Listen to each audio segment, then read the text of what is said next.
Your boy is back. It seems like I am back to 100% full capacity after getting vaccinated earlier this week. The vaccine kind of knocked your boy down a couple of pegs, but we back, baby. We are back and we are live. Woo! Yes. You know what it is. You know what it is, baby. Oh, yes. So, you know what's going on. You're probably like, Viper, why are we here an hour early? I will get into any of that. I will get to that in a minute here. But let me know. Let me know, baby. Let me know. Where are y'all watching from tonight? Where are y'all watching from tonight? Let your boy know. But we don't have a lot of time to waste. I have a very special guest coming on the show tonight.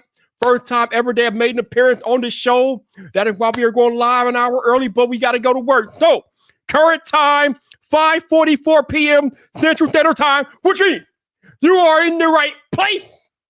You are on the right YouTube channel, baby. Yes. Woo! And for those of you that are new there, I'm so excited. Let me calm down. No, hold on. What the hell is that? We don't calm down here. We don't calm down here. But for those of y'all who might be new and don't know the Friday Night Fight procedures, this is the part of the live stream where I'm going to need you to turn your volume down. Because if you don't turn your volume down, I cannot be held liable for what your neighbors think about you listening to some loud dude on YouTube. That's on you, not on me. That's on you, not on me. All right.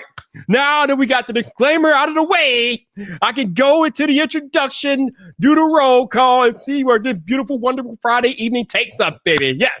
But this is the last time I'm going to warn you. You won't get any warnings after that. Yes. Oh, it feels so good to be back to 100, man. I'll tell you, man, that vaccine, that Johnson & Johnson vaccine put your boy down for a day. Like, yo, crazy out here, but your boy's back. Your boy's back. Have you turned your volume down yet? Have you turned it down yet? Don't say I didn't warn you. Don't say I didn't warn you. All right, time to go to work, baby. Time to go to work. We got a quick work to do. We got to do some quick work tonight. Time to go to work, baby. Prepare yourself. Prepare. Man your battle stations. Prepare your ears. Prepare your ears. Shout out to those y'all that are wearing headphones. You will never learn. You will never learn. Woo! Oh, yeah. What's up, people? This your boy Viper, the man about tech, and we are live!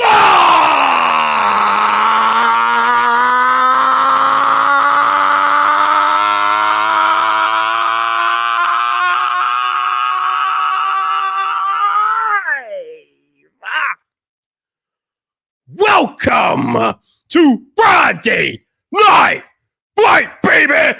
Woo!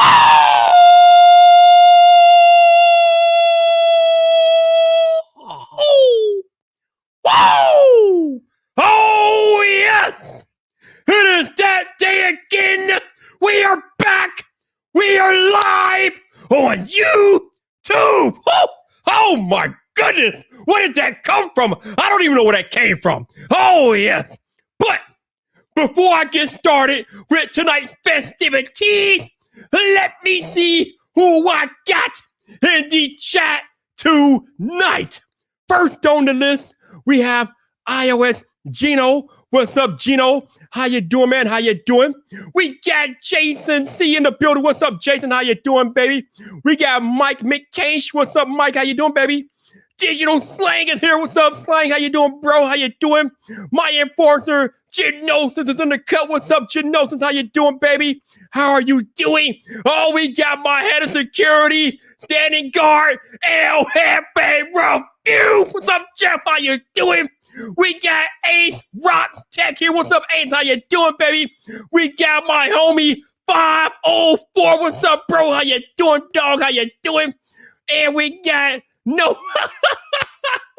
bro, I told you what to do. We got No 20 Ultra embossed. I told you what to do like months ago about the name. You should change it to Fold 2 embossed. Nobody can touch you, baby. Nobody can touch you. I'll try to tell you. I'll try to spit free game to you, bro. I'll try to tell you, man. I'll try to tell you. Oh, we got Buzz coming in. Buzz 703 with a super chat. What's up, Buzz? How you doing, baby? I appreciate the donation, sir. Thank you very much. Thank you. Oh, look at the flames. Look at the flames in the building. Oh, I like this. This is my type of party. And we got Joseph Harderson out there too. What's up, Joseph? How you doing, baby? How you doing? Oh, we got the Bionic Scoop is here. What's up, bro? How you doing, man? How you doing? We got Valiant Broussard. What's up, bro? How you doing, baby? How you doing? Technically, T is here too. What's up, T? How you doing, baby? How you doing? And we got Jose V23. What's up, Jose? How you doing? We got Jay Stan. What's up, bro? How you doing, baby? How you doing? Oh, we got the Norwegian sensation, LVA. What's up, bro? How you doing, baby? How you doing? And we got Michael Pepper Tech 2. Oh, man. What's up, Mike? How you doing, baby? How you doing? So, as I alluded to in my introduction, we have a very special guest coming to the show for the first time ever. She had never been on a Friday Night Fight. Now, coincidentally enough, this is not the first time that me and this person have live streamed together on YouTube. It's just the first time we're doing it on the show on Friday Night Fight. So it's happening here in about 10 minutes. She is coming in hot. Oh, we got more people in the building. We got Miss, how do I pronounce that? We got Miss La. Hello, how you doing? How you doing? Oh, we got Brett Shuddy. What's up, Brett? How you doing, baby? How you doing? Oh, we got my homie from the UK, Marvin Wallace. What's up, bro? How you doing? And we got Almost A Shirley. Hello. What is going on? How you doing? How you doing? But yes, we have live streamed on YouTube before, but we have never live streamed on Friday Night Fight. But the live stream is called Anybody Order Legal Commentary. So I had to go out and get YouTube best legal commentator. I had to get a badass lawyer. I had to get the queen of law and the queen of the law nerds. Yes, we got Miss Emily D. Baker coming to the show here in about 10 minutes. This is going to be good. We got some stuff to talk about, some stuff that got me pissed off. So we definitely going to be talking about that stuff. But I'm sure there's other things going on in the legal realm that we will be talking about too. But it's going to be lit. Emily is on the way. This is going to be a good show. I appreciate you all turning up and turning out for another episode of Friday Night Fight, because you know how we do, and you know it must be major if I had to bump it up an entire hour. So it's gonna be good. We got the law nerds in the building. I see y'all. What's up? Law nerds unite, baby. We here. We out here, bro. We out here. Oh, yes. We got the Bike Nation with the law nerds. Oh, we turning all the way up tonight, baby. Also, shout out to my alert squad. I know a lot of you all are watching the live stream tonight. Y'all don't want people to know that you watch Viper, but Viper understands. And Viper knows that my lurkers are out there. So shout out to the alert squad. I appreciate you all stopping by each and every Friday night. It's going down, baby. It's going down. But yes, that is what is happening. Emily D. Baker inbound. Like I said, this is not the first time we stream together. Usually we hang out with Mr. The tech preacher, Eric from Easy Computer Solutions. We're usually on his channel, or we have been on his channel before for Wine and Wired Wednesdays. But like I said, this is Friday night. This is no Wednesday night. This is Friday night. Emily normally streams on Friday nights on her channel. Y'all know where to find me on Friday nights on my channel. So we go bring them together for about an hour before she has to go stream or do her own stream. And then your boy Viper's going to be here doing my thing. But yeah, this is going to be lit. This is going to be hot. This is what Michael Pepper, you know what it is. Emily is a beast. Woo, former district attorney, was a lawyer for 15 years. Man, I mean, that is craziness. I mean, that is a hell of a transition to go from a full-time actual district attorney to a full-time content creator handling business on the YouTube. And Emily is definitely handling the business on these YouTube airwaves. And even in Clubhouse, because Emily is kind enough to give me some of her time every morning in Clubhouse, because I host the Coffee Talk Room daily in Clubhouse. So Emily, she hangs out with me in Clubhouse sometimes or some morning. So, man, I'm telling y'all, whoo, these social media streets are lovely. I'm telling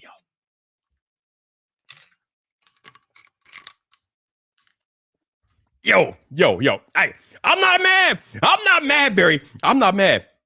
Emily can draw a crowd. I'm not even mad. I'm not even mad, man. I'm not mad. It's all good. We got Anthony Dower. What's up? We're out there expanding the court. You already know, man. You already know. I said she should be here in about 7 minutes. We're on a tight schedule because normally she starts streaming at 8 p.m. Eastern on her channel. So we got about an hour before she goes live on her channel. So we're going to chop it up real quick. But man, so I guess I could do like a mini rant before she gets here. I'm gonna try to kind of continue the rant that I started this morning on Clubhouse. But before I start my rant, gotta have a moment of silence for the homie DMX who passed away officially earlier today. Kind of sucks. I grew up listening to DMX. Up in here. What's my name? I mean, DMX, man, the dude, like hip hop legend, man. That's hip hop legend right there. So sad that we had to lose DMX this morning, but bruh, these hack ass journalists out here who reported his death last night when he had not passed away yet. I am not okay with that. I am not okay with that. I have been talking for the whole last week. I've been talking about the decline in journalism. And it reached an all-time low last night when we had this outlet called The Saint on Twitter reporting that DMX had passed away because they saw something on Instagram. What?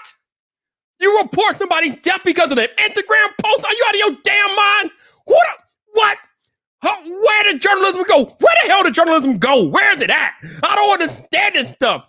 You didn't even take time to get like any confirmation from his family or maybe the doctors or the hospital. No. You took an Instagram post and Bible that somebody passed away and you actually posted it? Oh, man. And then they tried to walk it back. They tried to walk it back like it was okay. That's not something you can walk back. You can't walk back that. You can't walk that back. Are you kidding me, bro? What is that? How you gonna tell somebody, how you gonna tell like a legion of people or maybe somebody in the family didn't even know what was going on and they had to hear through Twitter that he died and when he wasn't even passed away yet. He was still alive fighting for his life when they put that tweet out last night, bro. So I am not happy about that. And we definitely talking to Emily about that because, bro, there has to be repercussions for that trash journalism, man. I can't even call that journalism because the real journalistic sites didn't report on that because when I saw that tweet last night, I immediately Googled it to see if it was actually true. But to my amazement, there was nothing on Google about him passing away when that tweet went out. So I'm like, all right, maybe I'm early. I'll wait like 10, 20 minutes to see if something shows up on Google in the next 10 or 20 minutes. So 10 minutes pass, I check Google again, nothing. 20 minutes pass, I check Google again, nothing. So this tweet was out there for 20 minutes and nobody besides this one bullshit ass Twitter account reported it. It was nothing on Google. So again, this is where the internet the internet culture of clickbait and being first just irritates me. It's infuriating. You're talking about somebody's family, bro. You can't be putting stuff out like that. It's just reckless and egregious. But nobody else reported on his death last night besides this random ass Twitter account called Saint. And then half an hour later, when his manager had to take to social media to let people know that he was still alive, then they want to walk the tweet back. Then they were like, oh my God, we're so sorry. We put that tweet out based on an Instagram post from a family friend. What type of journalism is that? That is just so bad. I know journalism is trash in 2021, but damn, what is that? What type of trash bag fake journalism is that? How do you not substantiate that before you put that out there? I mean, good Lord. Oh, it was infuriating. Oh, but unfortunately, he actually did pass away early today. So it's just, bruh. But yeah, that is what journalism in 2021 looks like. We can literally report somebody's death off an Instagram post. If Instagram says you're dead, apparently, I guess. It's the garbage that we got going on. This is the garbage that we got going on, man. Whew. Okay. So yeah. That's what we got going on. So I don't know, man. I don't know what's going on with people. People are weird. So yeah, crazy stuff going on. Crazy stuff. Yeah, man, Gino, I'm still mad. I am still mad. Do you understand the level of disrespect that you got to find out that through a Twitter storm? And it got so bad that even The Rock, Dwayne Johnson, was tweeting out how he was sad to hear about DMX. And I'm just like, bro, he's not gone, man. He's still alive. All because of this bogus Twitter account or whatever the hell it was. What made it so bad is that it was a verified Twitter account, but I've never heard of it before that tweet. So I don't even know what that company is, but whatever they were and what it is, done. Now I want to hear nope, no more. They are in my book. They are done. You don't come back from that. If you can't take a few minutes to verify that or substantiate that information, come on, man, come on, bro. No, we're not doing that here. Woo! If it never happened to me, you have my full position to roast any and all of. Oh, you are, bro. Oh, we doing more to roast. We marching, baby. We marching, El Jefe. We will march. Telling you, we marching. Let's see. Like A said, the real bad thing that didn't get back to the family. They got to read that while he's in a bro. Ace, man. Bruh. It's crazy, man. It's just so disingenuous. Like, this dude is still fighting for his life on these months. I tweeting that he passed away. Like, dude, what are you doing? It's just so like, it's just so scummy, and it's all because they want to be the first one. They want to have the hot click. They want to get the clickbait and all that. Like, bro, all you gotta do is take a moment to like substantiate that information, like to make sure it's actually true before you put it out there. But nope, not at all.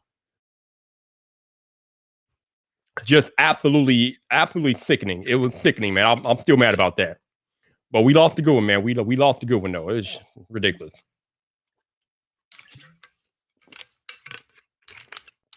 In other more pleasant news, though, one of my all-time favorite music artists ever dropped her remake last night. Taylor Swift doing the thing. She already dropped 2 albums in 2020, and she's back again in 2021 with her remake of Fearless. And I was listening to it front to back last night. It dropped at midnight Eastern, and we were all on Twitter listening to it and jamming out. Man, yeah. Hey, Taylor Swift is like queen. Y'all, you're not messing with Taylor Swift, right? You're not messing with Taylor Swift, okay? Actually, maybe talk to Emily about that too. Yeah, Emily knows a lot about the legal stuff. We gotta talk to Emily, so. But yeah, Taylor Swift re-released her album. And I think she's gonna remake all the ones that are under the Big Machine record label because those are ones that she doesn't own.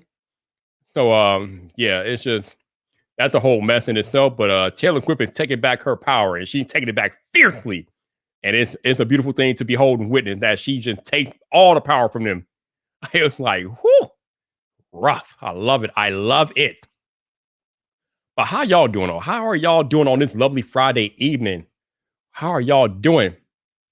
Oh, you know, Colin, I get that a lot. But yeah, your boy Viper is heavily a Taylor Swift fan. I've been a Taylor Swift fan for a long time, but it's time to get legal up in here because the queen of the law nerds, one of the best legal, if not the best YouTube legal commentator, has arrived. She's in the building.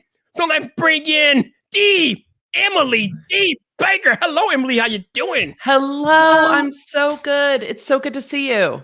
It is good to see you. How you been since the... I've been busy. I caught a little bit of the stream early. I'm pissed about DMX too. I love DMX. When I speak on stage, I walk out to DMX. I mean, I'm old. I grew up with like Rough Riders. I love DMX. So I'm super bummed about it. I hated the reporting last night. Ooh. I saw everybody sharing it. I'm like, no, I haven't seen this legitimately reported anywhere. Nowhere. So it was irresponsible. And I heard you guys having the conversation as I was getting ready to come on that, you know, the family has to go through that. It's awful. Okay. So let's start right there, Emily. So as we just talked about, you got this idiot-ass journalistic outlet, whatever the hell it is, called Saint, who reported this without substantiating it at all. Yep. This dude was still fighting for his life while they put that tweet out there. They took it off an Instagram post. So my question to you, being a former attorney, can his family potentially take action against that company for doing that? I wonder if they could take action for negligent infliction of emotional distress, because from the reporting, and I'm sorry, my camera is just having a minute with me. From the reporting that I saw, it looked like his family was having to make the decision yesterday about taking him off of life support or not. So his family is going through having to make some very difficult decisions, heart-wrenching and heartbreaking decisions. And it might have been that the friend Instagrammed when they knew he was taken off of life support, but that he was still alive at that time.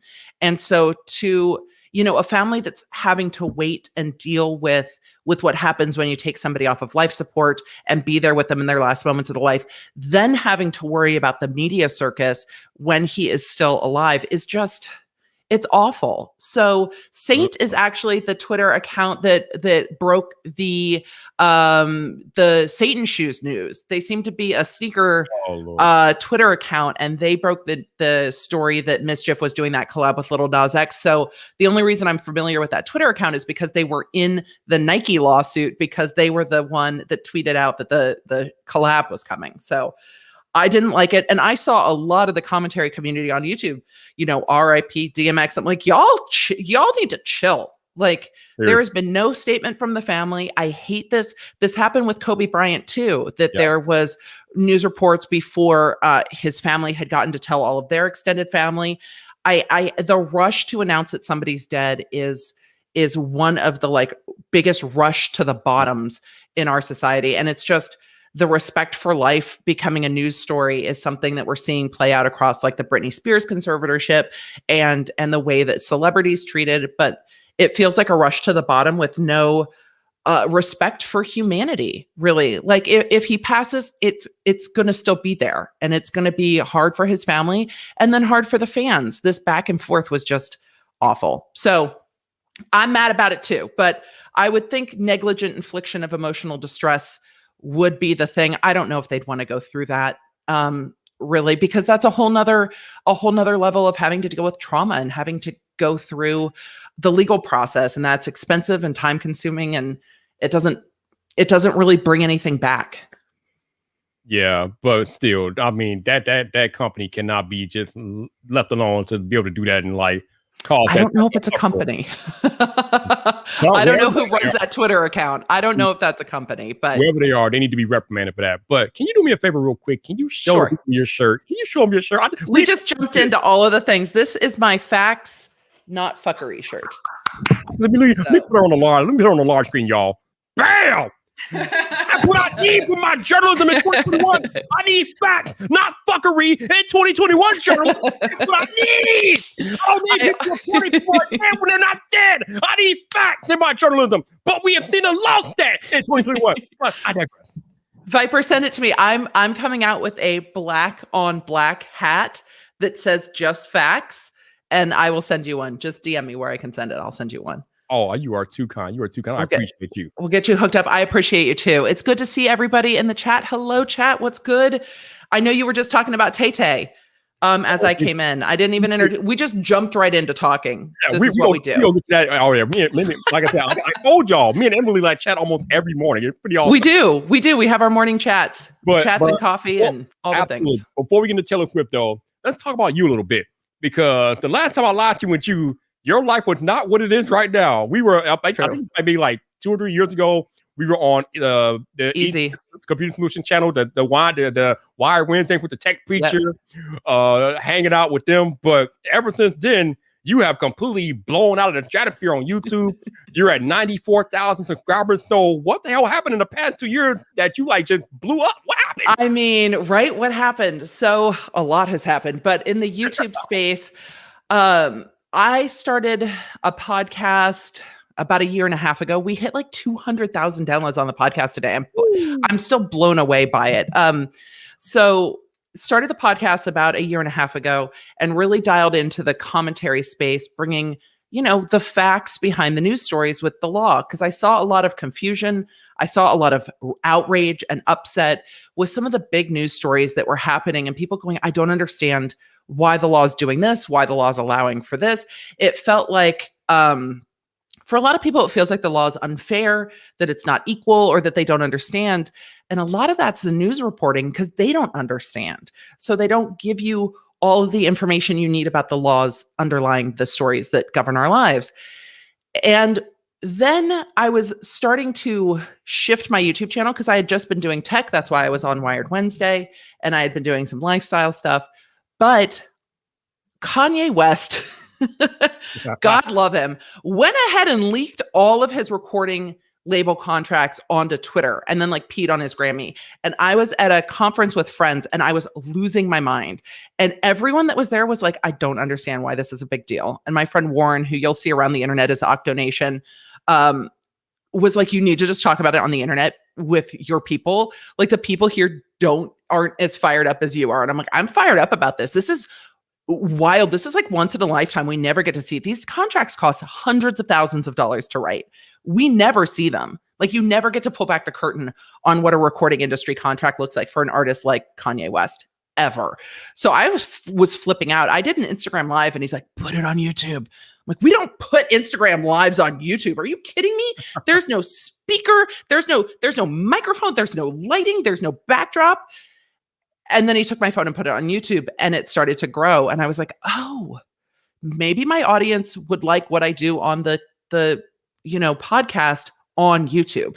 Maybe we should just bring that kind of breakdown and that kind of commentary to YouTube. And I started using StreamYard and pulling up the documents saying, this is what this document is. Let's look at it together. Let's read it. Let's talk about it. Let's see what this says. What does it mean? And my channel was growing. And then in November, Toddy Westbrook got sued and then sued another YouTube channel. And my channel grew by 55,000 subscribers that month. Ooh. My videos on Kanye had hit the algorithm and were ranking on Google. So the Kanye videos were ranking on Google and we're starting to pull people in. But on YouTube, the Toddy Westbrook videos started to gain traction. And then people were binge watching my content and going back and watching other content because it was related, and then finding the podcast. And then everything started to grow. And the lawsuits haven't slowed down. I mean, we've talked about Taylor Swift and her masters. We've talked about Kanye West. We've talked about Nike Satan shoes. We've talked about Keemstar's lawsuit with Romeo Lacoste. I've talked about Toddy Westbrook. So kind of across topics, not just YouTubers. And right now, very deep into the housewives. The housewives are like the mob wives these days. Like they're doing some kind of a crossover because they have gotten themselves into so much shit. So I am still breaking down the legal shit that governs our lives. And on YouTube, particularly on LawTube, there are a lot of more serious lawyers and they break down serious topics. I love talking about pop culture. And so I have really shifted mostly into pop culture with the occasional comment on other things because popular culture is so fun. See, that's the thing though. That's really what the key is to blowing up on YouTube. If you can find a way to, even if you're like content mainly like or focused nichely focused, however you want to say it. If you can find a way to take your niche content and somehow make it appeal to the mass, pop culture, you have a potential to go boom. And that is exactly what you've done because, like you said, most of the attorneys on YouTube, they're uber serious. They don't want to get into pop culture like too much, but you're like, I'm embracing these are my people. Let's go to work. And it didn't work for you like tenfold. Like, let's go.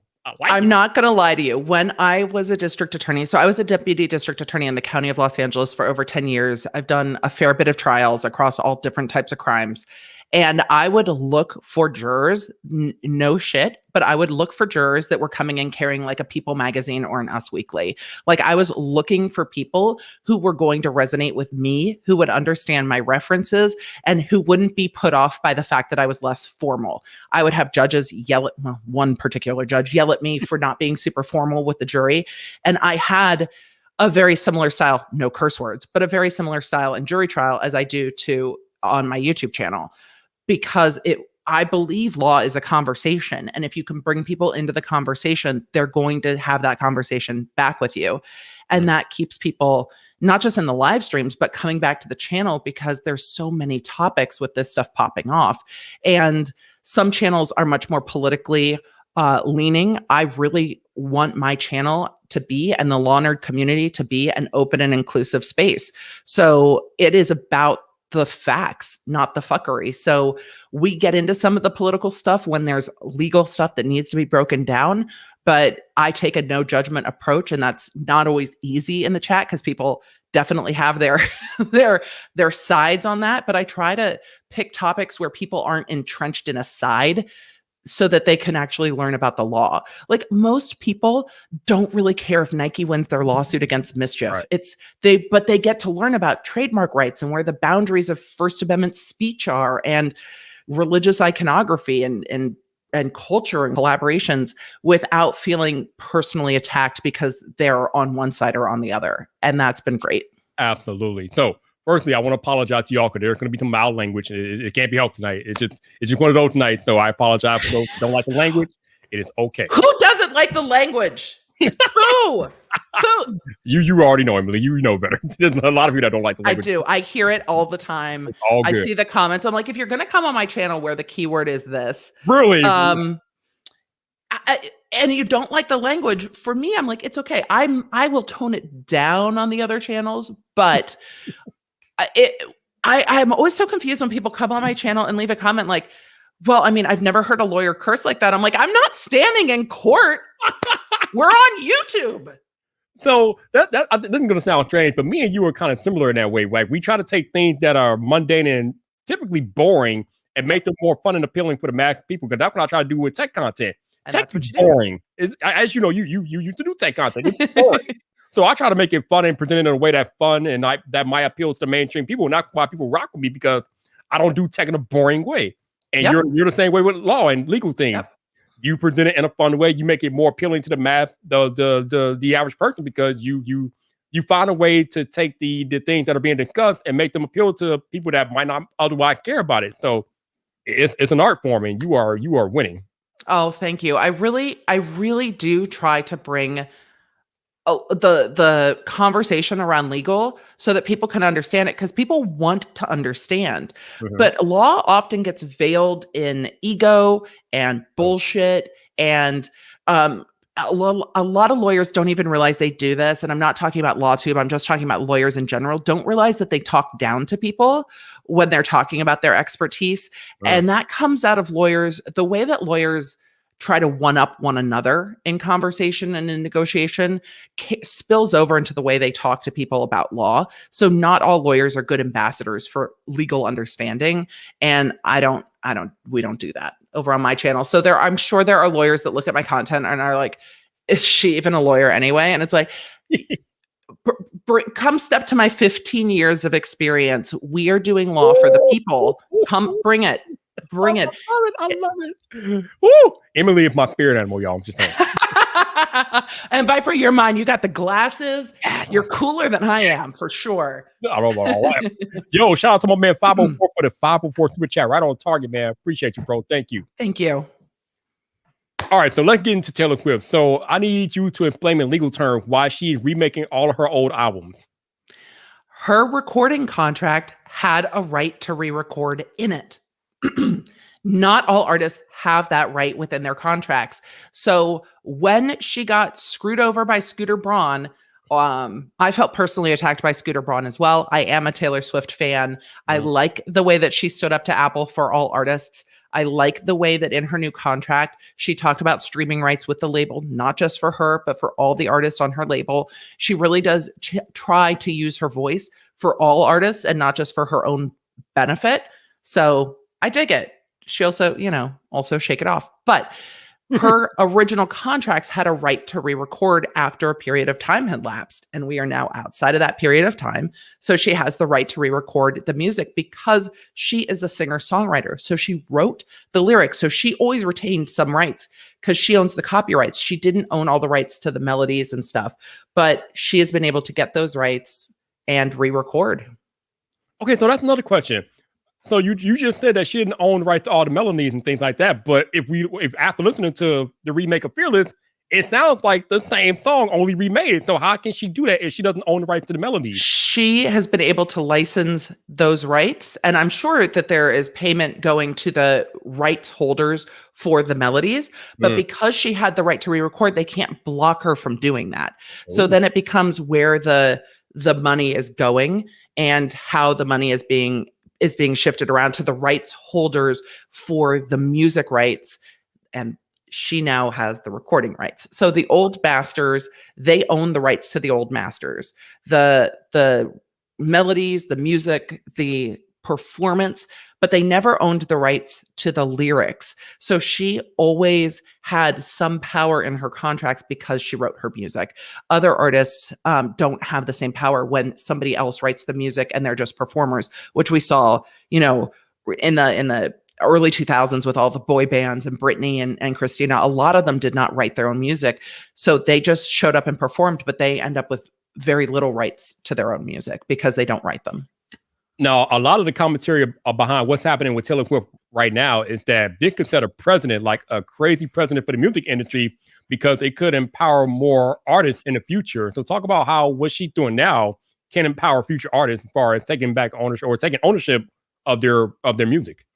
The music industry on the whole is wild to me. And in the content I was doing with Kanye, one of the things that's most surprising to me, and this happens in other industries, other creative industries, and I talked about it with Haley Page, who's a wedding dress designer who's in a whole bunch of shit with her old company. But in Kanye's contracts and in other music industry contracts, if they have a contract for 5 albums and Kanye has beef with his label after 3, they can make you go to work. They can make you make albums because you don't have a right to refuse in your contracts. So what's going on with Taylor is that she is bringing awareness to things like rights to re-record, things like streaming rights and how they work. And so these things also used to be secrets within the industry and you didn't know what you didn't know. So young artists were like, I just want to get a recording deal, but if they didn't have a good attorney who worked in this industry specifically, they don't know even that they can ask for re-record rights and what that looks like and how to protect ownership of what they've created. So Taylor is really kind of blowing the lid off of what artists are aware that they can ask for. Some artists, once again, like Kanye, when you signed these contracts 10 years ago, 15 years ago, you might not be in a great position to renegotiate now, but for new artists that are coming up, they're in a position to say, hey, what are my intellectual property rights? What rights do I have to my music? What are my performance rights? And then what are my re-recording rights if that's something I want to maintain? I want to maintain down the road. It is interesting that you said, like you just alluded to, a lot of the stuff was in the dark before all the Taylor Swift stuff going on. So now it's pretty interesting to know and realize what musicians go through when they're like, even if they're just starting out or if they're even established in the industry, they have to go through all this stuff just to get their music out there.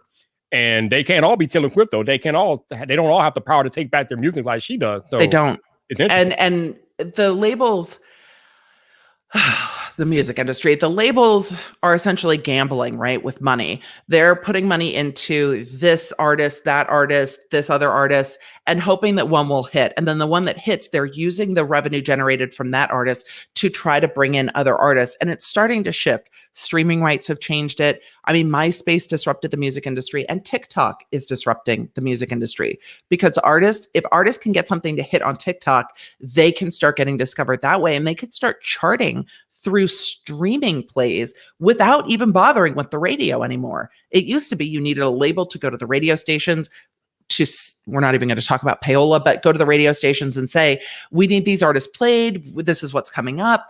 Now you don't even really need that. You can take it direct to consumer. And that is wide open in a way that it wasn't. My kid has started making music on his iPad that he is loving creating, but he's creating all of it himself. A, because he's 13, he has unlimited time, but B, because he can.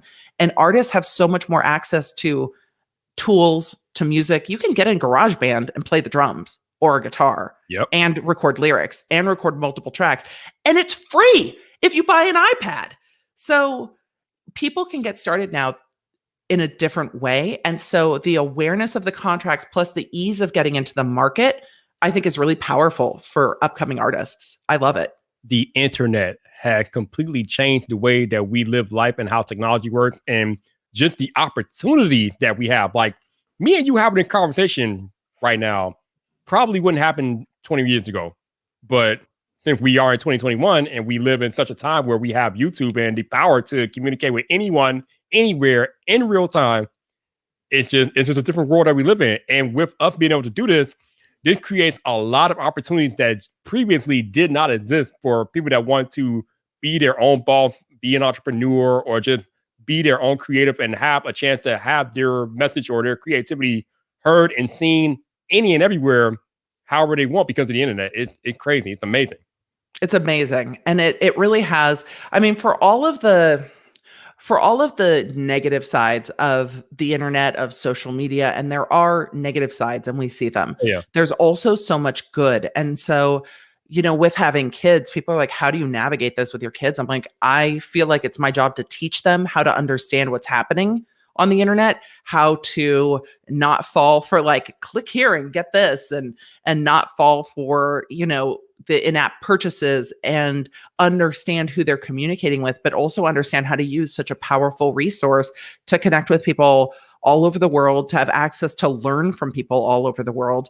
I mean, when my kid gets stuck playing video games, I don't get asked anymore at all. They just find a YouTube video that explains it. And that learning is really fantastic. The access to information is better than it's ever been.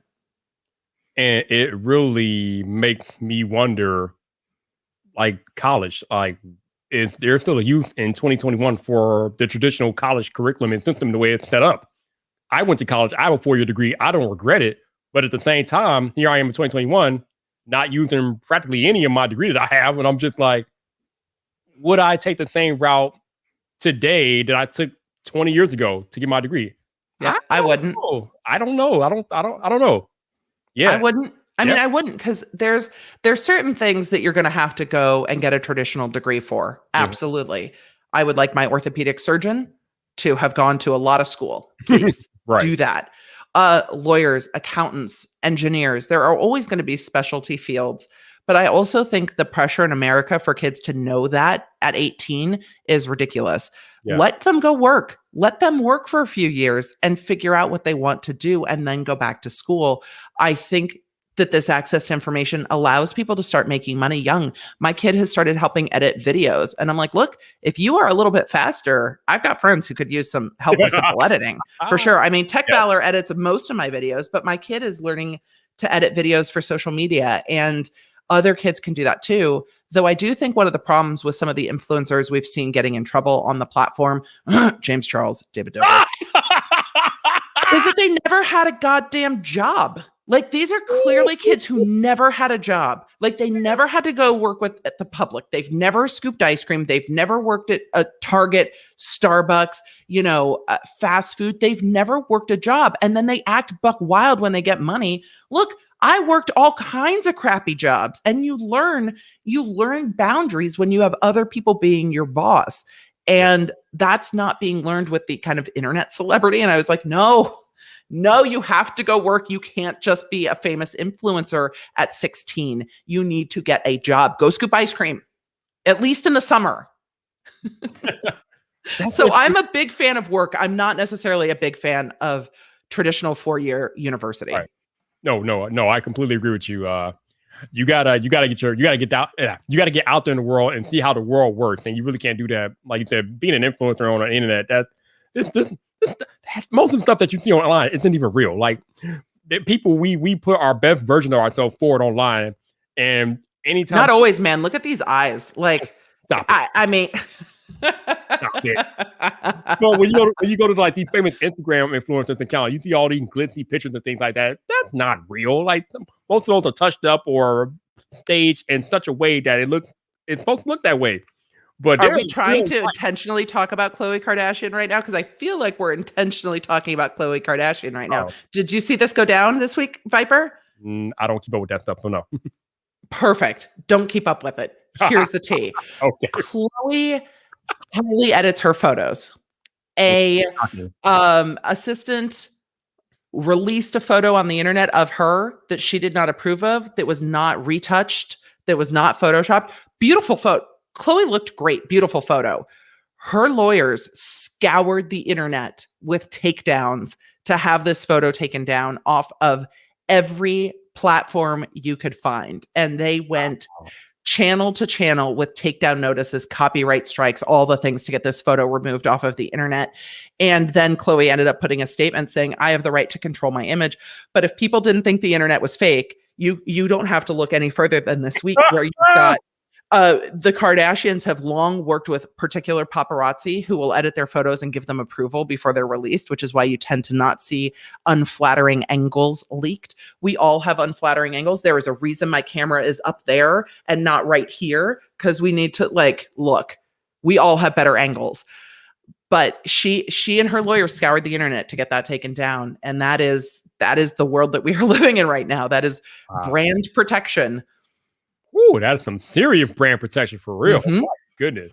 Go Google the photo and then DM me. I'd love to hear what you think. Because You said it's not up there no more. It is. You can still find it. Reddit is forever. It's not a bad photo. It just wasn't approved by her. And that's where this control of image on the internet comes from with, we've got some influencers that companies have made that are AI that aren't even real people that are influencers. Oh, yeah. And those people aren't going to be messaging minors on Snapchat. So why not just work with an algorithmically based middle of the road, race neutral, not too specifically gendered, mild influencer who's going to hit your target demographic? Why not? That's what people are doing. It's crazy. Again, I mean, the internet have made all sorts of crazy things possible, and even crazy things that are scary, and you really don't want to think that's possible. Yeah, it's kind of nutty. Hold on, I'm trying to do the thing that A said.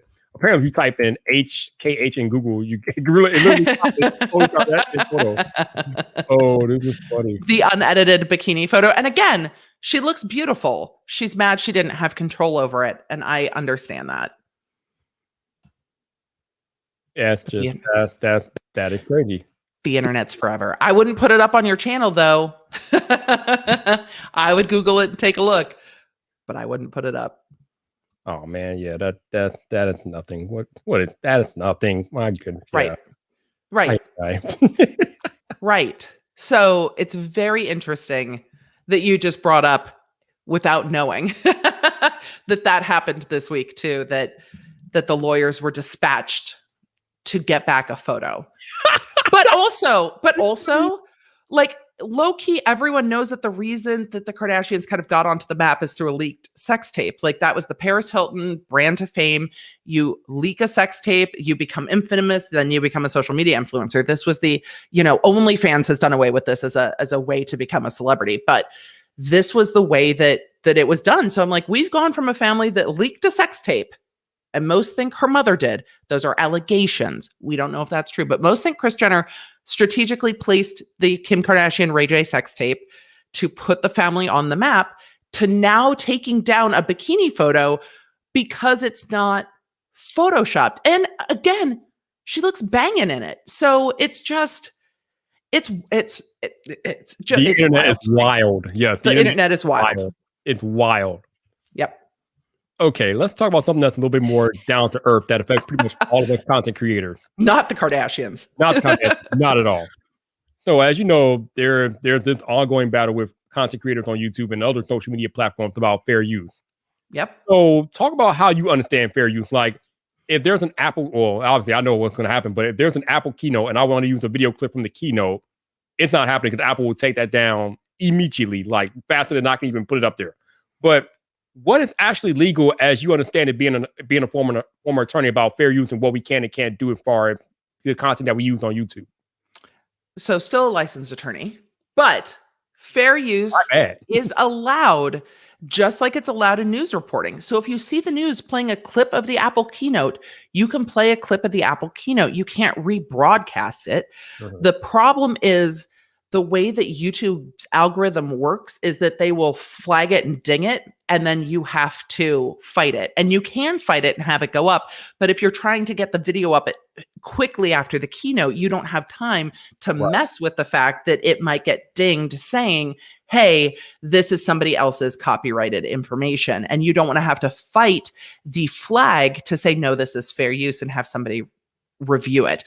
On YouTube versus fair use, like in the real world, but on YouTube, it seems to be the shorter the clips, the easier it is if it's not going to get flagged.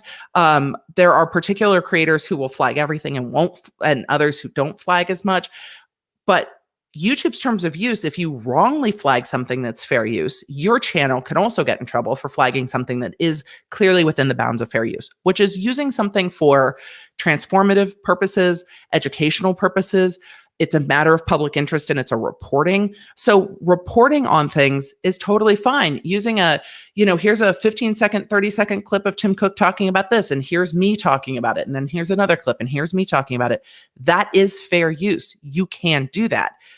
But then YouTube's systems slow you down, and that's where you don't want to have to fight the flag to get it put up. And so I can understand that. But you can use those clips in a way that you are reporting on something that's newsworthy, essentially, or using it in a transformative way, which becomes a little muddier. But most of what we do on YouTube is reporting. You can't play 30 minutes of the thing.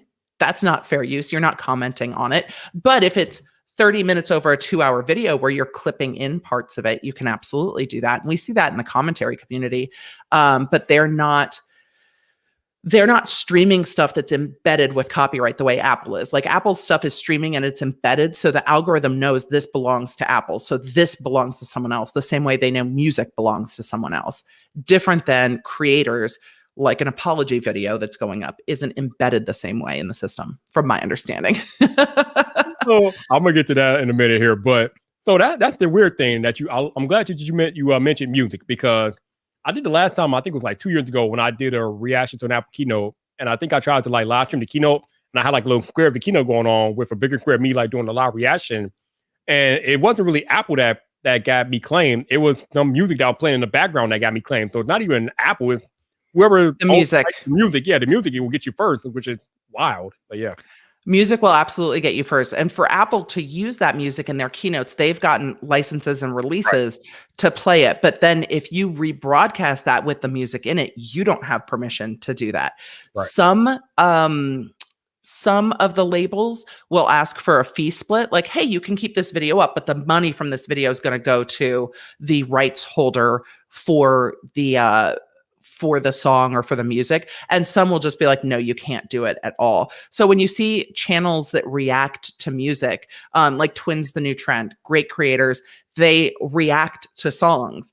There's no way their channel's monetized in any way, because everything they do is playing music and reacting to it. So the videos they put up are going to have the monetization go directly to the rights holder, not to their channel. But they have a great channel and they're great creators that are really enjoyable to watch. So yeah, I mean, I guess depending on whatever your intentions are, if your intentions are not to gain money, then by all means, do what you got to do. But absolutely. And that's why you saw creators like David Dobrik, who I do not like or support as a creator, but he would just play copyrighted music because his content was demonetized after Adpocalypse anyway. So he's like, screw it. I mean, my stuff's already demonetized. Might as well put in fun music, because he's making his money through the brand deals and the partnerships and things like that. So in the Taylor Swift versus Evermore lawsuits, this theme park in Utah, Taylor Swift countersued the theme park and talked about BMG's distribution of music. And there was another one that she talked about that's on my channel. And it's the big clearinghouse that distributes the rights of the music. And the music was being played at the theme park, but they hadn't paid for the licensing rights. And this is where the countersuit came from.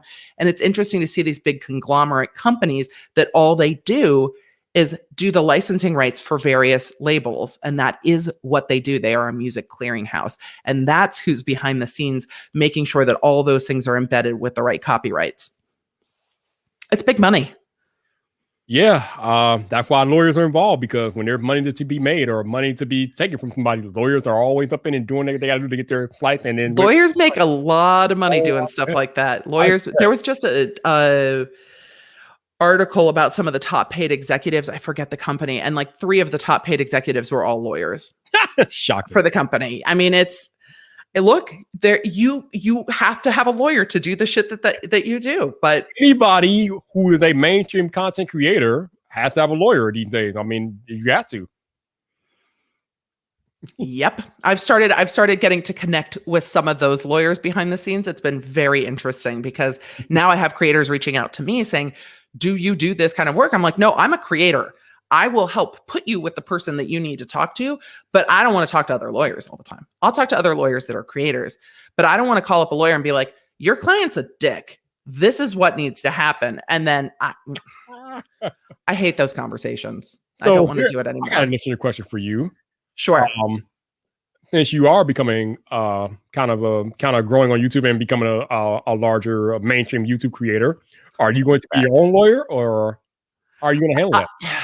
If I had stuff that came up that needed representative work, I would pay someone else to make those phone calls. I don't want to do it. I don't want to do it anymore. And if it's intellectual property rights and stuff, I would do that on my own. I'm licensed in California, so if stuff came up in other states, I would not represent myself. They often say the attorney who is his own client has a fool for a client. So it is. I always appreciate another perspective for sure. So gotcha. That makes sense. Two heads are always better than one, for sure. You also get emotionally involved in your own shit, and you sometimes just need, even with creator stuff, you get emotionally involved in your own stuff and need someone else to kind of take a look at it from the outside and say, okay, let's take a deep breath. This is what it is. Exactly. A lot. That happens more often than a lot of y'all might think. It doesn't happen a lot. So let's talk about some of your favorite people on the platform. We got James Charles out there. We got Toddy Westbrook. So not my favorite people. I'm not with you, but I wasn't really familiar with James Charles or Toddy Westbrook, because I think it was like a year ago or 2 years ago. There was the big blow up between those two about James Charles promoting some other makeup line, and him and Toddy were supposed to be best friends or pretty close friends. And I guess she got pissed at him for promoting this other makeup brand or whatever the hell it was. Vitamins. Vitamin, the vitamin thing. And then one thing led to another, and then Jeffree Star somehow was involved. And originally everybody was on Toddy's side, and she was kind of blown up. But then I think it came like that she was actually lying about something, and then it just went completely down for her. And then you're making faces over there, so correct me. I don't know. I just know a little bit. Oh gosh. The makeup community on YouTube is a very specific place. It is a very busy place. It is a very lucrative place. It is a very specific place, because there's the beauty community, and then there is like the drama community. Oh yeah. And in the drama community specifically, they report on the beauty community mostly. Then there's like the separate commentary community that comments on other stuff. Bye, sister. Bye, sister was the tipping point of Dramageddon 2. Oh, bro. Woo. Dramageddon 1 had happened 6-8 months before that with Jeffree Star, Manny MUA, Laura Lee. Like, Laura Lee's the OG terrible YouTube apology, gray hoodie, crying on the floor. That was Dramageddon 1. Sponsorships were lost. Friendships were broken. Adults were fighting over the internet over who was a bad friend to somebody else on a brand trip. It was the most ridiculous thing I've ever seen. Subscriber counts were dropping. And that's how I found the drama community, because I was like, I don't even understand what's happening. Then Toddy Westbrook releases Bye Sister. And Bye Sister was a video that came out and said, James Charles, humble thyself. Your behavior is a problem. This is the things that have happened. At the time, by the way, James Charles was 19. Toddy Westbrook was in her 30s. And she laid out James's behavior that she saw as problematic. And then Jeffree Star and Shane Dawson jumped in and were like, yes. And Jeffree Star called James a predator, said James was not welcome at his house, that James made their family uncomfortable, that he had voice memos of James's victims, alleged that there were victims of improper behavior by James. And Toddy Westbrook's video definitely lit a fire. Jeffree Star came in with gasoline and just fueled the flames of that bitch. Toddy Westbrook's subscriber count went from somewhere in the 4 or 5 millions upwards of 10 million in a few days. James Charles lost 3 million subscribers in 24 hours. Yep. It changed the platform because they changed the way they report sub counts. It changes the way you can watch sub counts. But there were channels that were just live streaming sub counts on Social Blade, I think. People were just live streaming sub counts and watching Toddy's go up and James's go down. Hey guys, welcome to today's video. Bye, sister. So, Bye Sister, the platform stepped in. YouTube stepped in and asked for her to take Bye Sister down because it was a bad look for the platform that a creator was laying out another creator. But James lost and lost and lost. And then James came out with Breaking My Silence, I think he called it. And Breaking My Silence was his receipts that they were setting him up, that this was over him talking about Sugar Bear hair when it's a competitor to Toddy's Vitamin, and that, Jeffree Star's lying about him, and he brought the receipts, and he was like, they're setting me up because I'm a competitor to them. And he kind of spun a narrative that he was being persecuted. And people believed him 100% and were like, you're right, this all sucked. This was gross. Nobody should have done it. Let's take a look at Jeffree Star. And then the narrative flipped and everybody started taking a look into Jeffree Star and Shane Dawson. And that brought us to Karmageddon. Karmageddon was when James helped Jeffree Star and Shane Dawson catch karma. And we saw the cancellation of Shane Dawson. Old videos come to light, blackface comedy sketches, racist statements, alleged improper behavior with a cat, improper behavior with minors, something with regard to Willow Smith, like a really inappropriate video where Willow Smith was the target of adult behavior. And Jada Smith came out talking about it. Like, when you have pissed off when you're a YouTube creator and you've pissed off Jada Smith over something you said about her daughter, holy shit, what have you done? So YouTube demonetized Shane Dawson. Jeffree Star had to make a terrible apology video again. And it really damaged both of their channels. And as that happened, James kind of rose from the flames. And then it brought us into these Toddy Westbrook lawsuits. Toddy filmed a video called Breaking My Silence, which was kind of the tip of Karmageddon as well. Breaking My Silence was Toddy saying, not what I said about James wasn't true, but the reason I did it on video on a public platform is because Shane and Jeffree made me. Like, Shane and Jeffree made me do it. They were telling me that all this was going to come out about James. I was trying to protect him. They had voice memos of alleged victims. Blair White has now since come forward and said that she's heard those voice memos. People think the voice memos are from the Dolan twins. There's so much here. It's a fucking novella. And that was the last video anybody saw from Tati until she got sued by her business partner and then sued another YouTube channel. And so this is kind of picked back up where Dramageddon 1, Dramageddon 2, and Karmageddon left off. So it is now this novella of these people's careers. Jeffree hasn't fully recovered. Shane hasn't come back to the platform. Tati hasn't come back to the platform. James was chilling along and making TikTok videos, and then everything blew up for him too. So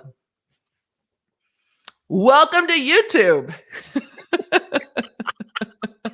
And this James, the stuff going on with James now is kind of coming on the heels of the Dobrik stuff. And I think it's because David Dobrik's fall from grace was so fast that those who have been accusing James of improper behavior with minors have become emboldened to try to see the same result with James Charles. And this has been going on since 2019, allegations of improper contact with fans that are minors, sending inappropriate images with fans that are minors. And there have been so many TikTok videos of other TikTokers going, here's all the Snapchats James has sent me.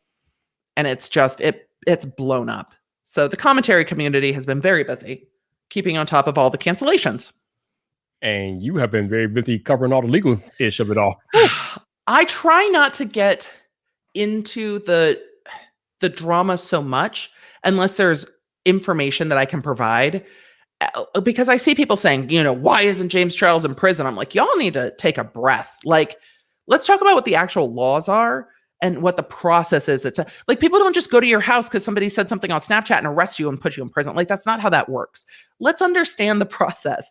And the same with David Dobrik. People are like, he should be in prison. I'm like, let's understand what that means and how that works, and let's talk about it. And so that's where the only time I really bring up these topics is when it is helpful to talk about what the law actually is when people are calling for somebody's heads.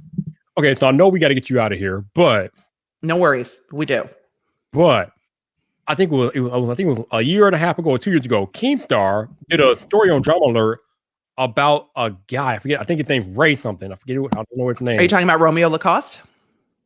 I don't know. I think it was like Ray or maybe Romeo or whatever. But apparently, it's about some guy. I think he has some type of inappropriate relationship with some girl, or whatever. That's And, Romeo Lacoste.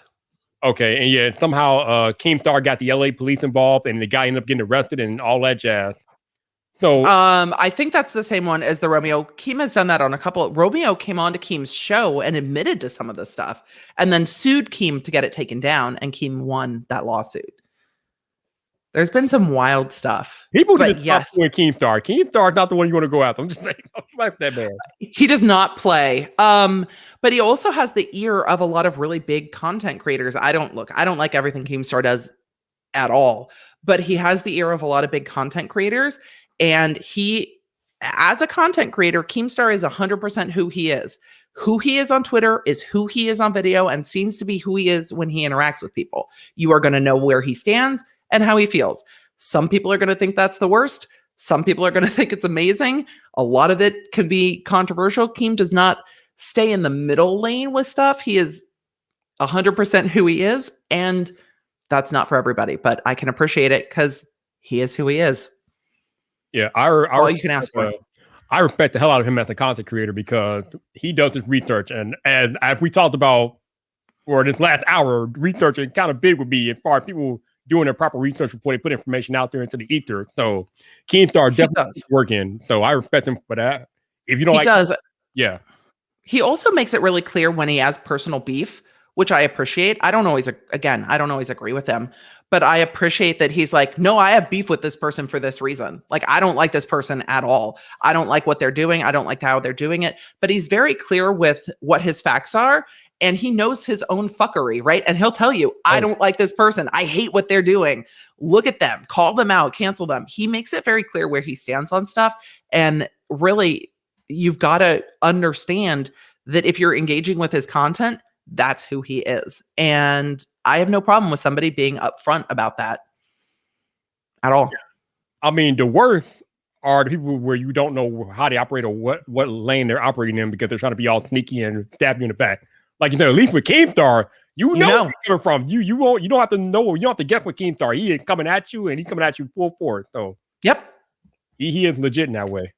Absolutely. So it's interesting. I only really talk about him in regard to that lawsuit because we don't cover the same stuff. He definitely covers more of what's going on with the gamers and the drama in the gaming space. Right. And I don't know what's a dream. I don't know. He covers that area of the internet where I, being a 40-plus-year-old woman, tend to watch beauty YouTube. And so I tend to stick to the drama amongst beauty tube because I know the characters involved or the stuff going on with like the Bravo celebrities. Those are kind of my areas of YouTube, but there's a lot of creators I enjoy watching. So one day, me and you got to reconnect real soon because I would love to talk to you about how journalism has just like completely fell on its ass lately. Oh God! How mainstream old school media tries to stab YouTube at every turn they get.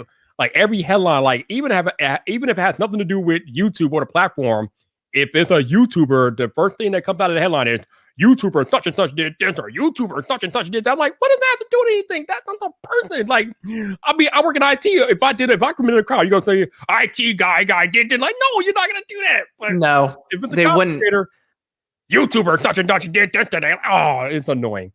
I saw somebody doing commentary, I think it was on CNN, talking about how dangerous it was that anybody could just get on YouTube and talk about things. And I was like, oh my God, we're here with you saying it's a bad thing that people can have a platform and share their voice. And what I have found with YouTube and what I am finding with the audience of law nerds is that the media wants everyone to believe that people are stupid, that people are uninformed, and that people don't care. And that's not the case.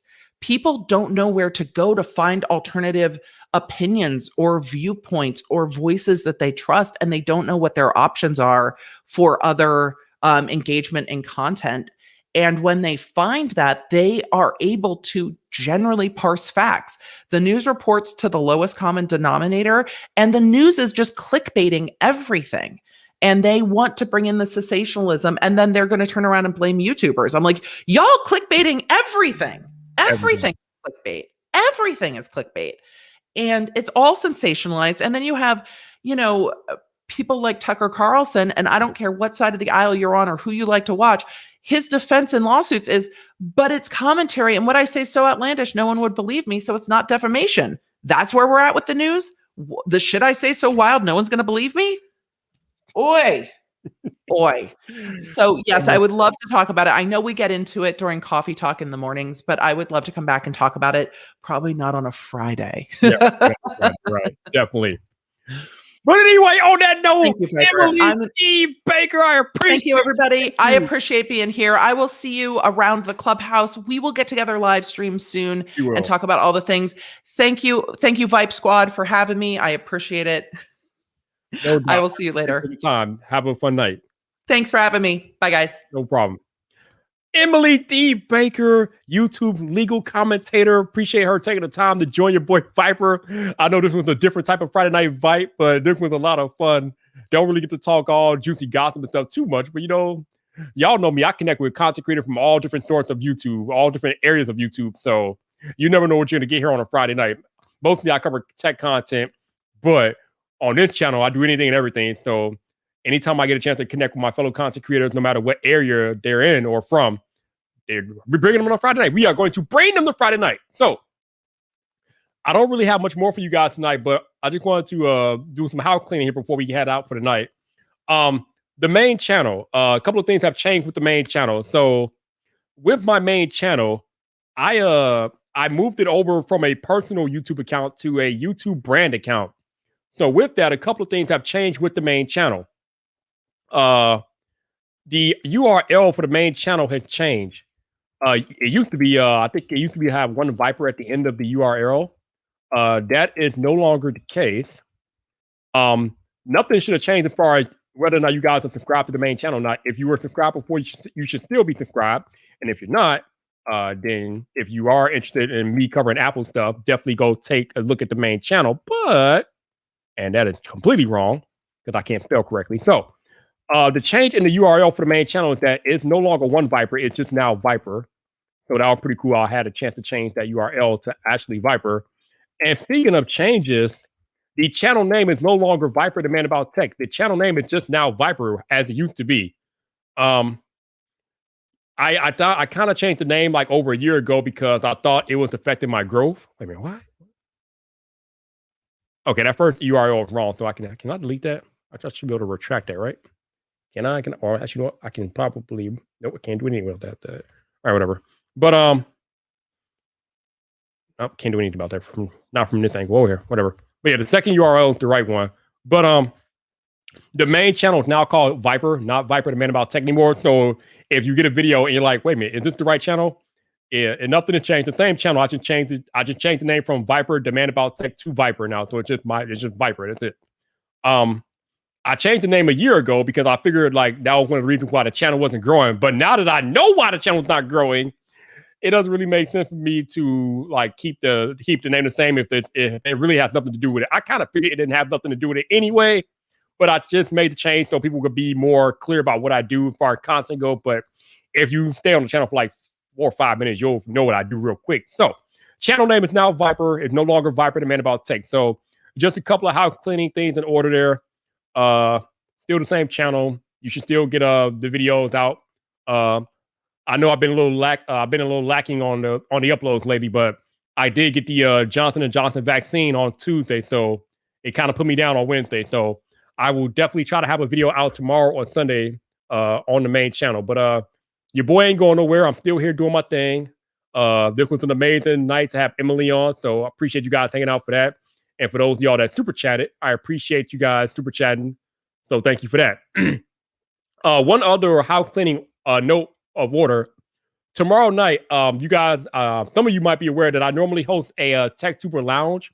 It's a chat that I host every Saturday night on Clubhouse where I invite like fellow tech YouTubers to come and chat about tech content creation and YouTube and all that stuff. Well, tomorrow night, it will not be on Clubhouse.